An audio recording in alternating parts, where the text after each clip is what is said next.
2007 թվականին Նելիա Արշակյանը եւ իր ընտանիքի անդամները ֆինանսական խնդիրների պատճառով փորձում էին գումար հայթայթել։ Ընտանիքի ծանոթ Քրիստինե Խալաթյանն, ով բնակվում էր հարևան շենքերից մեկում, նրանց ասում է, որ ճանաչում է մեկին, ով տոկոսով գումար է տրամադրում։ Գումարի կարիք ուներ նաև Քրիստինեն։ Նրա միջնորդությամբ կողմերը հանդիպում են, պայմանավորվածություն ձեռք բերում գումարային հարցերի շուրջ, Ոմն Վալոդիայից վերցնում 3500 ԱՄՆ դոլար գումար։ Նույնչափ գումար Աշխարհում տրամադրում է նաև Քրիստինեին, սակայն վերցրած ընդհանուր գումարի համար գրավի պայմանագրի փոխարեն կնքում են առքուվաճառքի պայմանագիր։ Վաճառքի առարկա է հանդիսանում Նելիա Արշակյանին պատկանող անշարժ գույքը, սակայն տիկին Նելիան նշում է, որ պայմանագիրը ձևական բնույթ պետք է կրեր իր եւ Քրիստինեի կողմից գումարը մարելուց հետո բնականի սեփականության իրավունքը պետք է վերադարձվեր իրական տիրոջը։ Պայմանագրի կնքման պահին կինը հավանաբար չէր գիտակցում, թե ինչ ռիսկային քայլի է դիմում, թաքցնելով գործարքի իրական նպատակը։ Նմանատիպ դեպքերի համար Հայաստանի Հանրապետության քաղաքացիական օրենսգիրքը հստակ սահմանում է։ Օրենքի 306-րդ հոդվածի 2-րդ կետի համաձայն շինծ ու գործարք, այսինքն մեկ այլ գործարքի քողարկման նպատակով կնքված գործարքն առ-ոչինչ է։ Այդ գործարքի նկատմամբ հաշվի առնելով դրա էությունը կիրառվում են այն գործարքին վերաբերող կանոնները, որոնք կողմերն իրականում նկատի են ունեցել շինծ ու գործարքը կնքելիս։ Ֆինանսական խնդիրները, որոնք ծառացել էին այս ընտանիքի գլխին, ստիպում էին օր առաջ դրանցից ձերբազատվելու համար լուծման ուղիներ գտնել։ Թերևս ամենակարճ ուղին առաջադրված խնդիրները հարթելու համար պարտքով գումար վերցնելն էր։ Առկա խնդիրների եւ ընտանիքի մտադրությունների մասին գիտեն նրանց հարևաններն ու մտերիմները։ Մեզ անհրաժեշտ էր 3500 դոլար եւ մեր ծանոթին Քրիստինե Խալաթյանի նույնպես անհրաժեշտ էր եւ մայրիկս չմերժեց, ասաց թեկուս տան գրավի դիմացով, մեր տան գրավի դիմացով իրան էլ կտրամադրի 3500 դոլար տոկոսով,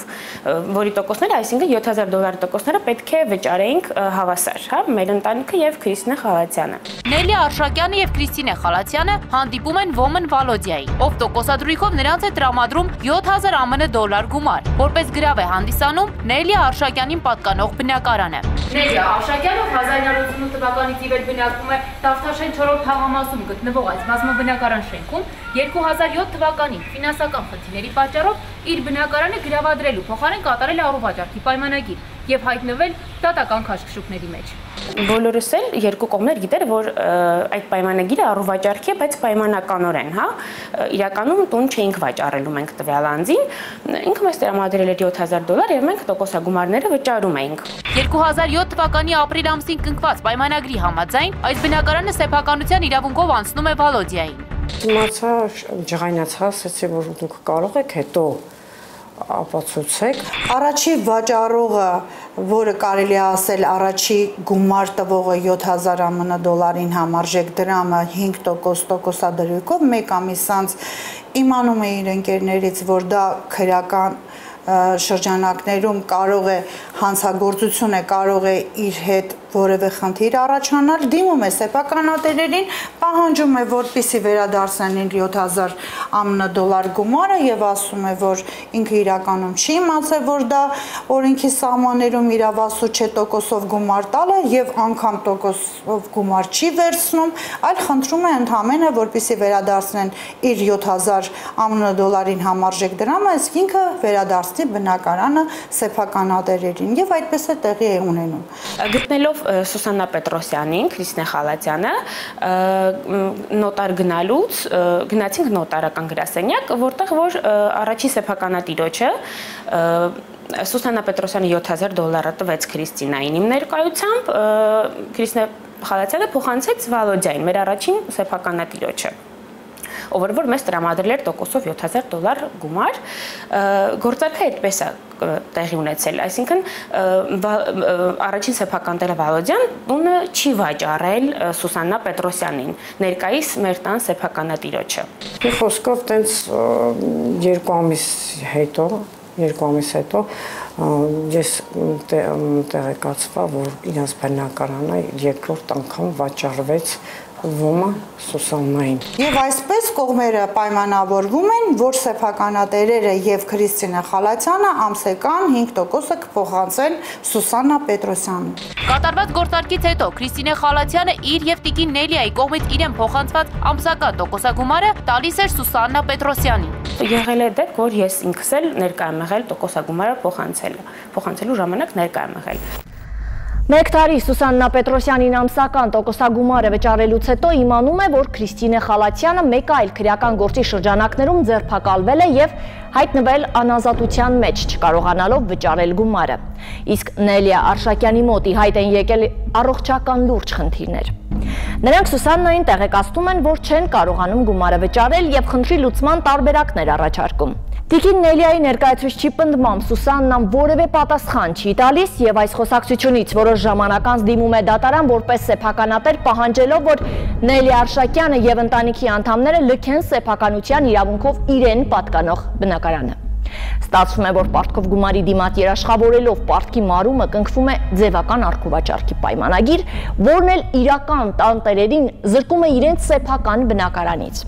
Եվ հենց այստեղ է, որ պետք է հորդորեմ զգուշանալ կեղծ եւ շինծու գործարքներ կնքելուց։ Գործարքը պետք է արտացոլի ձեր իրական նպատակը, սահմանի գործարքի առարկան եւ բոլոր էական պայմանները։ Հակառակ դեպքում ստիպված կլինեք տարիներով պայքարել արդարադատության հասնելու համար, իսկ դատական պրակտիկան հուշում է, որ ոչ միշտ է այս գործընթացը հաջողությամբ պսակվում։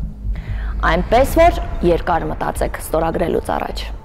Վտարելու պահանջը ստանալուց հետո Նելիա Արշակյանը դիմում է ներկայացնում ոստիկանություն։ Նրա ներկայացրած հաղորդման հիման վրա հարուցվում է քրեական գործ։ Ինչպես տեղեկանում ենք Datalinks դատական տեղեկատվական համակարգից, Սուսաննա Պետրոսյանին մեղադրանք է առաջադրվել այն բանի համար Հայաստանի Հանրապետության Կենտրոնական բանկի սահմանված բանկային տոկոսի հաշվարկային դրույգի կրկնապատիկը գերազանցող չափով տուժողներից ստացել է տոկոսներ, որի հետևանքով տուժողներն ընկել են նյութական ծանր կացության մեջ։ Ինչպես արդեն նշեցի, այն հանգամանքը, որ իրականում տեղի ունեցել աշխարհություն եւ ընդհանրապես գրավի գործարք պետք է կնքվեր կողմերի միջև,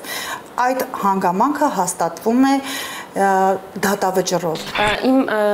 բոլոր ասածների հաստատումն այն է, որ քրեական գործով Սուսաննա Պետրոսյանը հանդիսացել է որպես վաշխառու եւ քրեական գործի վճռով կա փաստը հաստատված, որ նա իր տոկոսագումարները ստացել է եւ նա բնակարան չի գնել եւ ոչ էլ մենք եւ առաջին սեփականատեր Վալոդյան նրան բնակարան չի վաճառել այդ գործարքի արդյունքում։ Օրինական ուժի մեջ մտած դատավճռով հստակ պարզ գրված է, որ Սուսաննա Պետրոսյանը ընդհանրապես վերը նշված բնակարանի դիմաց վերցրել է 7000 ԱՄՆ դոլարին համարժեք դրամ, որի դիմաց ստացել է տոկոսներ եւ հիմնավորված է այդ հանգամանքը, այդ փաստը, որ իրականում առողջարքի գործարք տեղի չի ունեցել։ Տուժող կողմի ներկայացուցիչը դատական երկարող ընթացքում բազմաթիվ հայցադիմումներ է ներկայացրել դատարան, իր ներկայացուցիչների խախտված իրավունքները վերականգնելու համար։ 2009 թվականից սկսված մոտ 9 պահանջներով մտել եմ դատական ատյաններ, առողջի գործարք, անվավերություն, շինծու գործարք, մոլորության ազդեցության տակ կնքված գործարք, անգամ պահանջել եմ գումարի պահանջ, հաստատված հանգամանք, որ եթե դատարանը հաշվի առնում այն հանգամանքը, որ առողջարք է տեղի ունեցել կողմերի միջև, ապա թող Սուսաննա Պետրոսյանը մնացած գումարը վերադարձվի։ Ցավոք կարող եմ ասել, որ բոլոր պահանջներով մերժվել է եւ պատճառը միայն այն է եղել, որ 2007 թվականից հետո 2008 թվականին վճռով հաստատված հանգամանք է համարվել, որ Սուսաննա Պետրոսյանը գնորդ է, իսկ Նելիա Արշակյանը եւ իր ընտանիքի անդամները վաճառել են, բայց Նելիա Արշակյանը չի վաճառել։ Ինչպես արդեն նշեցի, սեփականությունը հանդիսացող բնակարանը վաճառել է առաջին վաճառողը, այսինքն Վալոդյանն է վաճառել։ Բնակարանի առաջին գնորդը Վալոդյան տվել է ցուցմունքներ այն մասին, որ ինքը Նելիա Արշակյանից բնակարան չի գնել, այլ ընդամենը 7000 ԱՄՆ դոլար համարժեք դրամի փոխարեն գրավ է վերցրել բնակարանը։ Այդ փաստը նույնպես դատարանում հաշվի չի առնվել։ Կարող եմ ասել, ինչն է պատճառը, քանի որ քաղաքացիական դատավարության 52 հոդվածի համաձայն արդեն իսկ դատավարական նորմը տալիս է մեզ այսպիսի մի քիչ ավելի լուսաբանեն, որպեսզի պարզ դառնա քաղաքացիներին ինչի մասին է խոսքը, որ արդեն իսկ քննվել է այս գործը եւ այլ շրջանակներում քննվել կողմերի միջև էլ արկա հնարավոր չէ, բայց դա այդպես չէ։ Բոլոր հարևանները տեղյակ են, որ ես բնակարան չեմ վաճառել, կարող են բոլորը փաստեն, որ ես բնակարանը չեմ վաճառել, ու իմ 8 անձով 15 տարի ապրում եմ իմ բնակարանում, անչափահաս երեխաներ հիմի ես ունեմ, 3 անչափահաս երեխաներ ունեմ տանը, բոլորը փաստեն, որ ես բնակարան չեմ վաճառել $7000, ԱՄՆ դոլարով։ Տուժող կողմը վայր չդնելով զենքերը պայքարում է։ Նրանց ներկայացուցիչ Մանյա Մաթևոսյանը դատարանին պահանջ է ներկայացրել այն մասին, որ հանցագործության հետևանքով պատճառված վնասը հատուցվի։ Որ Սուսաննա Պետրոսյանը այս 9 տարիների, 13 տարիների ընթացքում բազմիցս թե դատականատյաններում, թե արտադատարանական կարգով փորձել ենք գալ հաշտության։ Անգամ առաջարկել ենք, որպեսզի բնակարանը վաճառվի, բնակարանի հասանելի գումարը կիսվի երկու կողմերի միջև։ Սակայն նա միշտ մերժում է, ասում է, որ արդեն ինքը ունի օրինական ուժի մեջ մտած վճիռներ, որով հաստատված հանգամանք է, որ այդ սեփականությունը իրան է եւ ինքը ձեռք է բերել $7000 սեփականությունը հանդիսացող բնակարանը։ Եվ այսպես 13 տարի շարունակ տարբեր ատյաններում քննվող կնճռոտ խնդրին լուծում տալու համար Նելիա Արշակյանը, նրա դուստրը Մարինե Ավետիսյանը եւ նրանց ներկայացուցիչն ու ընտանիքի անդամները գեթ 1 վայրկյան հետ չեն կանգնել իրենց պայքարից։ Շարունակում են մարտնչել կյանքին ձեռած ծանր փորձության դեմ եւ հաղթանակի հասնելու խորին համոզմամբ շարունակում իրենց պայքարը։ Իսկ Քրիստինե Խալաթյանը, ում վերցրած գումարի համար որպես գրավի առարկա էր հանդիսացել Նելիա Արշակյանի բնակարանը, մեր ունեցած տեղեկատվության համաձայն երկրում չէ։ Որոշ ժամանակ առաջ տուժողի կողմի պաշտպանը տեսակապի միջոցով կապ է հաստատել վերջինիս հետ եւ իր թույլտվությամբ տեսաձայնագրել զրույցը։ Եվ այսպես, մեր ձեռքի տակ է հայտնվել ապացուցողական մեծ արժեք ունեցող տեսագրություն, որտեղ Քրիստինեն մանրամասն նկարագրում է 2007 թվականին կնքված պայմանագրի նպատակները։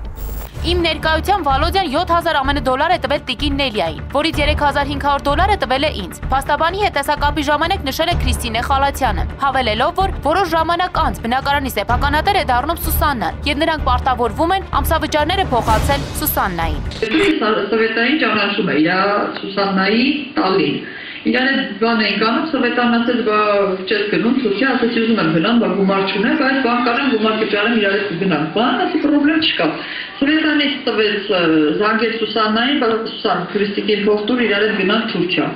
Նույն հաջողությամբ Սուսաննան Սովետան զանգեց Սուսաննային, Սուսաննան ես գնացել եմ Սուսաննանից գումար տվել եւ դրանից մի քանի օր հետո ես Սովետայի հետ գնացել եմ Թուրքիա։ Սվետլանան էլ միջնորդել է իր բարեկամուհուն Սուսաննային, խնդրել է, որ իր անունով ձևակերպի, բայց իրականում կարելի ասել ամբողջ այդ գործարքը տեղի ունեցել Սվետլանայի Քրիստինա Խալաթյանի միջև։ Այսինքն Քրիստինա Խալաթյանը հստակ տեղյակ է եղել, որ Սվետլանան տալիս է տոկոսով գումարներ։ Բացի այդ $7000-ից Մարինեին Սուսաննան կամ Սվետան որևէ գումար տվել են, թե չէ։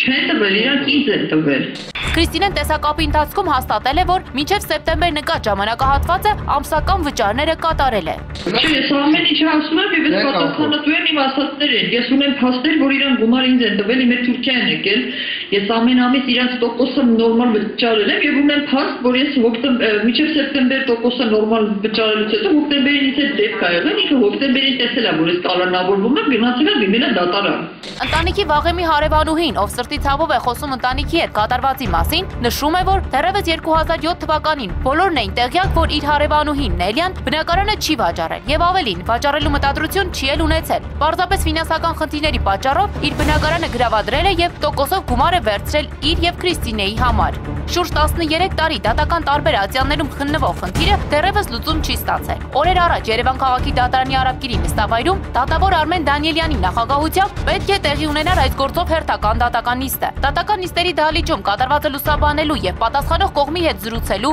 իր դիրքորոշումը լսենի դարձնելու նպատակով մեր նկարահանող խումբը եղավ դատարանում։ Սակայն դատավորի արձակուրդում լինելու պատճառով նիստը չկայացավ։ Դատարանի թույլտվությամբ մենք չենք լքել մեր բնակարանը եւ չենք պատրաստում լքել։ Ես ապրելու եմ իմ բնակարանում, դատարանը արդարությունը պետք է վերականգնվի։ Հուսով եմ եւ հավատում եմ, որ արդարություն տեղի կունենա եւ դատական ատյանները փաստերը կվերականգնեն եւ մեր սեփականության իրավունքը կվերադարձնեն վերջում մեզ։ Մեր բոլոր հարևաններն են այս պատմությունից տեղյակ են, բոլորն էլ գիտեն, որ այս մարդիկ չեն վաճառել բնակարան, այս մարդիկ գրավադրվել է բնակարանը, ու մինչև հիմա sense քաշքշուկի մեջ չեն կարող ապացուցեն, ոչ չեն։ Եթե իրականում գործակը չքողարկվեր, ապա այսպիսի խնդիրներ չեն առաջանա ոչ այս քաղաքացիների եւ ոչ էլ մնացած քաղաքացիների հետ։ Ցավոք իրականում չգիտես ինչու թաքցնում են գործարկը, թե գումար տվողի խնդրանքն է այդպես լինում ապահով լինելու համար, թե իրենց է այդ պահին անհրաժեշտ լինում, իրականում չեմ կարող ասել, բայց խնդիրը հասնում է արդեն դատական ատյաններին։ Դատական ճանապարհ, որի ընթացքն ու զարգացումները կլինեն մեր ուշադրության կենտրոնում։ Նմանատիպ քաշքշուկներից զերծ մնալու համար փաստաբանները բազմիցս հորդորում են, որ գործարքի իրական նպատակը երբեք թաքցնել պետք չէ։ Հակառակ պարագայում ինչ որ բան ապացուցելը դատարանին դժվարանում է, երբեմն էլ հասնում անհնարինության սահմանին։ Այս պարագայում մեր խմբագրությունը հազանգած կին է, ով անկախ դատական քաշքշուկներից շարունակում է ապրել իր բնակարանում, լիահույս է, որ իր բնակարանը շուտով լինելու է իրենը նաև փաստաթղթով։ Սպանության փորձ խանդի շարժառիթով։ Արմավիր քաղաքի 1972 թվականին ծնված բնակիչը հեռախոսի մալուխով փորձել է խեղտամահ անել դեռևս 1994 թվականից իր հետ հարաբերությունների մեջ գտնվող կնոջը։ Քննության տվյալներով տղամարդը կասկածելով, որ վերջինս կարող է մտերիմ հարաբերություններ ունենալ նաև այլ տղամարդու հետ, իր կասկածները փարատելու նպատակով գնացել է կնոջ տան մոտ եւ սպասել նրա վերադարձին։ Կնոջ տուն վերադառնալուն պես տան ննջասենյակում թաքնված տղամարդը խանդի հողի վրա փորձել է իրագործել իր հանցավոր մտադրությունը։ Նշենք նաև, որ վերջիններս իրենց ունեցած հարաբերություններին զուգահեռ կազմել են ընտանիքներ տարբեր անձանց հետ։ Մանրամասները հայտնում են Հայաստանի Հանրապետության քննչական կոմիտեի Արմավիրի մարզային քննչական վարչությունից։ 2021 թվականի մարտի 4-ին Արմավիր քաղաքի բնակչուհին ահազանգել էր իրավապահներին եւ հայտնել, որ մի տղամարդ փորձել է իրեն խեղտամահ անել։ Դեպքի առթիվ հարուցվել է քրեական գործ, ապա պարզվել, որ տղամարդը հանցավոր այդ քայլը արել է խանդից դրդված։ Նախաքննության ընթացքում պարզվեց, որ ոմն ասն մոտեցել է ՔՍ-ի բնակարանի մոտ, սպասել այնտեղ, երբ ՔՍ-ն մոտեցել է տուն, դուռը բաց է արել եւ մուտք գործել իր բնակարան, սակայն դուռը ծածկել է եւ չի կողպել, որից հետո արդեն ասն օգտվելով դուռը չկողպված լինելու հանգամանքից վերջինիս հետևից ապօրինի եւ աննկատ մուտք է գործել տան բակ, այնուհետև մոտեցել է արդեն մուտքի դռանը, դրան մոտից վերցրել է սև գույնի լիցքավորիչի մալուխ, որը դրել է իր հագին եղած բաճկոնի գրպանը։ Այնուհետև կրկին օգտվելով դրան բաց լինելու հանգամանքից մուտք է գործել բնակարան, մի քիչ սպասելուց հետո մոտեցել է բազմոցին կիսապարկած վիճակում գտնվող տուժողին եւ իր մոտ եղած լիցքավորիչի մալուխով փորձել է խեղդել վերջինիս խանդելով նրան։ Դեռևս 1994 թվականից սկսած տարիների վաղեմություն ունեցող սիրավեպի արդյունքը 2021 թվականին այս պատկերը ունեցավ։ Վերջին շրջանում իր մոտ կասկածներ է առաջացել, որ հնարավոր է տուժողի կյանքում հայտնված լինի մեկ այլ տղամարդ, ինչի հետևանքով էլ խանդի շարժառիթով փորձել է սպանել։ Իհարկե, բարեբախտաբար տղամարդը իր կամքից անկախ հանցավոր մտադրությունը ավարտին չի կարողացել հասցնել։ Նախաքննության տվյալներով կինը ուշագնաց է եղել, ինչի արդյունքում տղամարդուն թվացել է, թե նա արդեն մահացել է եւ չի շարունակել խեղդել։ Նշենք նաեւ, որ մեր տեղեկություններով թե կինը, թե տղամարդը սիրավեպին զուգահեռ կազմել են ընտանիքներ տարբեր մարդկանց հետ։ 1972 թվականին ծնված տղամարդը հայտնաբերվել եւ բերման է ենթարկվել, այնուհետեւ ձերբակալվել է։ Նախաքննության ընթացքում կատարվել են քննչական եւ դատավարական մի շարք գործողություններ։ Առերեսումներ, այդ թվում փորձարարություն, որի հիմքով արդեն մեղադրանք առաջադրվեց կատարողին, ասեին եւ խափանամիջոց ընտրվեց կալանավորումը, որը դատարանի կողմից հաստատվեց։ Դրանից հետո շարունակվեց նախաքննությունը, իհարկե նշանակվել էր նաեւ փորձաքննություն եւ եզրակացության ստանալուց հետո այն միանգամից գործը մեղադրական եզրակացությամբ ուղարկվեց դատարան, չնայած որ նախնական մեղադրանք առաջադրվել էր 3404 հոդվածի առաջին մասի հատկանիշներով, այն է սպանության փորձ, սակայն նախաքննությամբ ձեռք բերված հետագա ապացույցների շրջանակներում հիմնավորված նոր մեղադրանք առաջադրվեց, այսինքն որոշում կայացվեց առաջադրված մեղադրանքը փոփոխելու եւ նոր մեղադրանք առաջադրելու ու առաջադրվեց Քրեական օրենսգրքի 3404 հոդվածի առաջին մասով եւ 147 հոդվածի առաջին մասի հատկանիշներով, այն է ապօրինի մուտք գործելով։ Նախաքննությունը ավարտվել է եւ քրեական գործը մեղադրական եզրակացությամբ ուղարկվել է դատարան։ Հեռախոսազրույց ունեցանք նաեւ մեղադրյալի շահերը ներկայացնող հանրային պաշտպան Ցոլակ Մարգարյանի հետ։ Վերջինս խնդրեց զրույցը ներկայացնել առանց ձայնագրելու։ Հայտնելով պաշտպանական կողմի դիրքորոշումը նշենք, որ մեղադրյալը իրեն մեղավոր չի ճանաչում եւ պնդում է, որ սպանելու մտադրություն չի ունեցել։ Դժողը թեթև վնասվածք է ստացել եւ եթե մեղադրյալը նրան սպանելու մտադրություն ունենար, ապա դա կաներ առանց վարանելու, քանի որ իրենց խանգարող երրորդ անձ այնտեղ ներկա չի եղել։ Ուստի նրան առաջադրված մեղադրանքը հիմնավոր չէ, եզրափակեց փաստաբանը։ Էջմիածին քաղաքի դեղատներից մեկում հոգեներգործող հաբեր են վաճառվել։ Վաղ շաբաթի ոստիկանները ձեռնարկել են տարբեր հետախուզական միջոցառումներ, ինչի արդյունքում պարզվել է, որ Էջմիածնում բնակվող եւ անհատ ձեռնարկատիրությամբ զբաղվող 40-ամյա մի կին Էջմիածնի Բաղրամյան փողոցի դեղատներից մեկում տարբեր անձանց վաճառում է լիրիկա հոգեներգործող հաբեր։ Դեպքի արդիվ հարուցվել է քրեական գործ, հոգեմետ դեղահաբեր վաճառող կինը բերմանի ենթարկվել ոստիկանության բաժին։ Օպերատիվ գործողությունների արդյունքում հայտնաբերվել եւ բերման է ենթարկվել նաեւ գնորդներից մեկը։ Մանրամասները տեսանյութում։ 2021 թվականի հուլիսի 9-ին ոստիկանության վաղաշաբաթի բաժնում տեղեկություններ են ստացվել, որ Էջմիածնում բնակվող եւ անհատ ձեռնարկատիրությամբ զբաղվող 40-ամյա մի կին Էջմիածնի Բաղրամյան փողոցի դեղատներից մեկում տարբեր անձանց վաճառում է լիրիկա հոգեներգործուն հաբեր։ Ստացված տեղեկությունը ստուգելու եւ ամբողջացնելու նպատակով ձեռնարկվեցին լայնածավալ օպերատիվ հետախուզական միջոցառումներ, ինչի արդյունքում պարզվեց դեղատան տնօրինող 40-ամյա կնոջ ինքնությունը, ով որ զբաղվում էր հենց իր դեղատնից այդ հոգեմետ նյութերի, մասնավորապես լիրիկա տեսակի հաբերի իրացմամբ։ Տեղեկությունը ստանալու օրը հայտնաբերվել եւ բաժին բերման է ենթարկվել գնորդներից մեկը։ Այնուհետև Արմավիրի մարզի Դորս գյուղում բնակվող 46-ամյա տղամարդու խուզարկությամբ հայտնաբերվել է լիրիկա գրառմամբ 9 հաբ։ Դեպքի արդիվ հարուցվել է քրեական գործ։ Այնուհետև միջոցառումները շարունակվեցին եւ նույն օրը նաեւ բերման ենթարկվեց այդ կինով, զբաղվում էր հոգեմետ նյութերի իրացմամբ։ Վերջինս այդ օպերատիվ բնույթի զրույցներից հետո պարզվեց նաեւ, որ ինքը նաեւ վաճառել է մեկ այլ տղամարդու եւս 8 հատ դեղահաբ, ով նույնպես նույն օրը բերման ենթարկվեց ոստիկանության վաղաշաբաթի բաժին եւ տվեց ինքնախոստովանական ցուցմունք այն մասին, որ ինքը այդ օրը գնել էր լիրիկա տեսակի դեղահաբեր։ Շուտով պարզվել է, որ նա 8 հաբել վաճառել էր մեկ այլ տղամարդու։ Հարուցված քրեական գործի շրջանակներում դատարանի որոշմամբ դեղատունը խուզարկվել է։ Հայտնաբերվել եւ արգրավվել է լիրիկա գրառմամբ 94 հաբ։ Պարզվեց, որ դեղատան գործունեությամբ զբաղվող կինը իր կողմից վաճառվող դեղահաբերը, հոգեմետ նյութերը ձեռք էր բերում Արմավիրի մարզի Այգեշետ գյուղի մի բնակչուհուց, 40-ամյա մի կնոջից, ով նույնպես նույն օրը միջոցառումների արդյունքում հայտնաբերվեց եւ բերման ենթարկվեց ոստիկանության վաղաշաբաթի բաժին եւ փաստերի ներքո տվեց խոստովանական ցուցմունք այն մասին, որ նշված դեղահաբերը ինքն է վաճառել դեղատան տնօրինողում։ Տիկինը հայտարարեց, որ պատկանում են իրեն եւ ցանկացել է ընթացքում իրացնել։ Նշանակվել են փորձաքննություններ, հարուցված քրեական գործի նախաքննությունը շարունակվում է։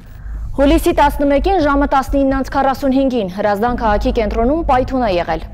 Դեպքի վայր մեկնած ոստիկանության օպերատիվ խումբը պարզել է, որ ահազանգից մոտ կես ժամ առաջ մի տղամարդ գտնվելով ալկոհոլային խմիչքի ազդեցության տակ տնից վերցրել է նռնակի պայթուցիչ, միայնակ նստել բակի տաղավարում եւ պայթեցրել այն։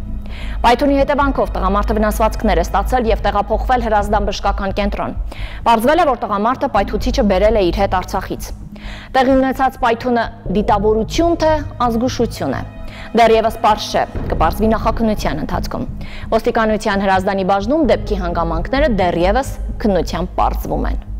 Արցախյան 44-օրյա պատերազմից հետո սա հերթական նռնակի պայթյունն է, որ արձանագրվում է Հայաստանի քաղաքներից մեկում։ Հետո պարզվում է, որ քաղաքացիները նռնակները իրենց հետ բերել են Արցախից։ Հրազդան քաղաքի այս տաղավարում տեղի ունեցած պայթյունը անզգուշության հետևանք է, թե դիտավորության դեռ կպարզվի, բայց սա եւս մեկ անգամ առիթ է քաղաքացիներին հորդորելու իրավապահներին վերադարձրեք ձեզ մոտ պահվող ապօրինի զենքը եւ զինամթերքը։ Պայթյունը այս բակում տեղի է ունեցել հուլիսի 11-ին ժամը 19:45-ին։ 2021 թվականի հունիսի 11-ին ժամը 19:45-ին Հրազդանի բժշկական կենտրոնից ոստիկանության Հրազդանի բաժինը զանգ է ստացվել, որ ստորին վերջույթների բեկորային վիրավորում, գլխի վնասվածքներ ախտորոշումով բժշկական կենտրոնի բուժօգնության դիմել Հրազդան քաղաքի 42-ամյա մի բնակիչ։ Մեկնած օպերատիվ խումբը պարզել է, որ ահազանգից մոտ կես ժամ առաջ գտնվելով ալկոհոլային խմիչքի ազդեցության տակ, տղամարդը տնից վերցրել էր նռնակի պայթուցիչ, միայնակ նստել էր բակի տաղավարում եւ պայթեցրել այն։ Վերջինս մոտ որևէ խնդիրներ չի եղել, ասում ավելին նա եղել է զինծառայող,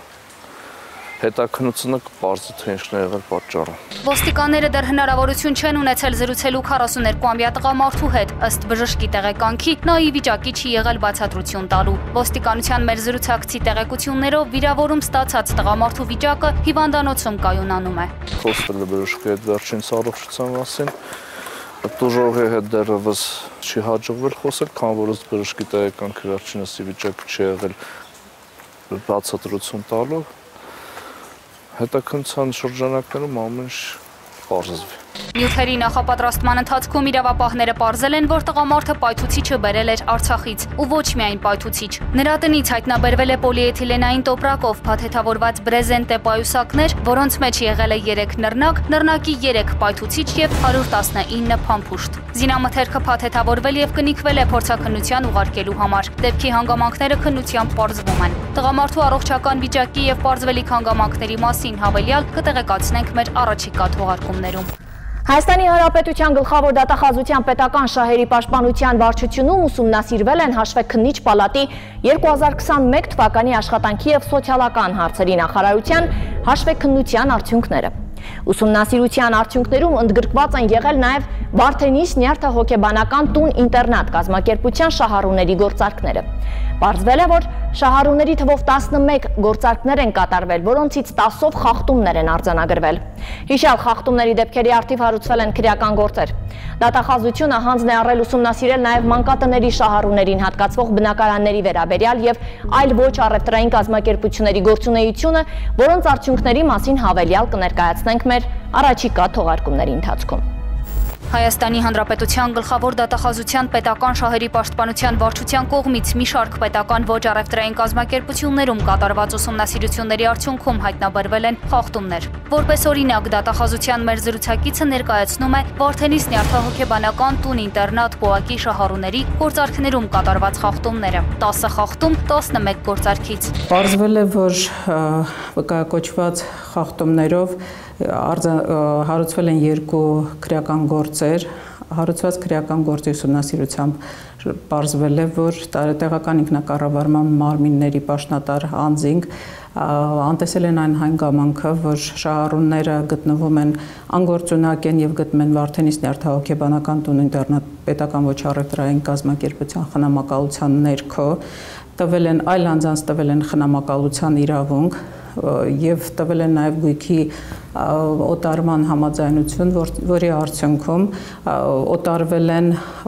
շահառուների գույքը եւ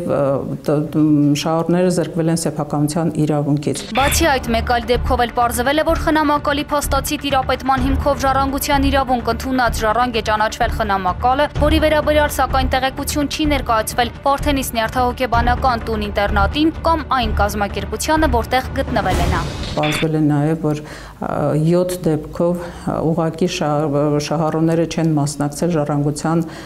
զանգվածի բացմանը եւ զրկվել են ժառանգության իրավունքից։ Վկայակոչված բոլոր դեպքերով աշխատանքի ու սոցիալական հարցերի նախարարություն ներկայացվել է միջնորդագիր գլխավոր դատախազության կողմից եւ խնդրել են քննարկել հայցառուցելու հանգամանքները ժառանգության իրավունքի վերականգնման համար, բացի դրանից նկատի ունենալով այն հանգամանքը, որ շահառուները գտնում են սոցիալական խոցելի խմբերում, իսկ նոտարական գրասենյակները կատարված գործարքները վավերացրել են, առանց տեղեկատվություն չունենալով, որ տվյալ անձինք խոցելի խմբերում են, ուղղակի տեղեկատվության բացակայության պայմաններով պայմանավորված, աշխատանքի սոցիալական հարցերի նախարարությանը խնդրել ենք օրենսդրական նախաձեռնությամբ հանդես գալ եւ բոլոր միջոցները ձեռնարկել, որպեսզի հասանելի դառնա տեղեկատվությունը խոցելի խմբերի վերաբերյալ նոտարական գրասենյակներին։ Դատախազության հետևողականության արդյունքում արձանագրվել են բազմաթիվ խախտումներ, որոնց վերաբերյալ ուսումնասիրությունները շարունակվում են։ Նշեմ նաև, որ հաշմանդամության սայլակների եւ հաշմանդամության պարագաների վերաբերյալ հատկացումների մասով դատախազությունը պետական շահերի պաշտպանության վարչության կողմից ուղարկվել են նյութեր նախապատրաստելու, համատեղ աշխատանքների մասով պետական ոչ առևտրային կազմակերպությունների համատեղ աշխատողների մասով նույնպես ուղարկվել են նյութավորման, մանկատան շահառուների բնակարանների հատկացման մասով ներկայումս ուսումնասիրության փուլում են։ Շարունակվում են ուսումնասիրվել նաև աշխատանքի եւ սոցիալական հարցերի նախարարության հաշվեկնության արդյունքները, ընդգրկելով 4 պետական ոչ առևտրային կազմակերպությունների գործունեությունը։ Հիշյալ դեպքերին կանդրադառնանք մեր առաջիկա թողարկումներում։ Շաբաթվա ընթացքում արձանագրված դեպքերը մեր ուշադրության կենտրոնում է նախաքննության ընթացքից մինչ դատաքննության ավարտ, դրանով իսկ ապահովելով քննության հանրային վերահսկողությունն ու միաժամանակ համանման իրավիճակներում գտնվող անձանց մոտ բարձրացնելով իրավագիտակցությունն ու ներկայացնելով պատասխանատվությունից եւ պատժից խուսափելու անհնարինությունը։ Այնպես որ ապրեք հանգիստ խղճով, եղեք իրազեկ ձեր իրավունքներից եւ պարտաճանաչ պարտականությունների կատարման հարցում։ Եվ եթե այնուամենայնիվ կարիք ունենաք օգնության, զանգտվեք կամ գրեք մեզ հիշելով, որ մենք շարժվում ենք հանցանքի հետքով։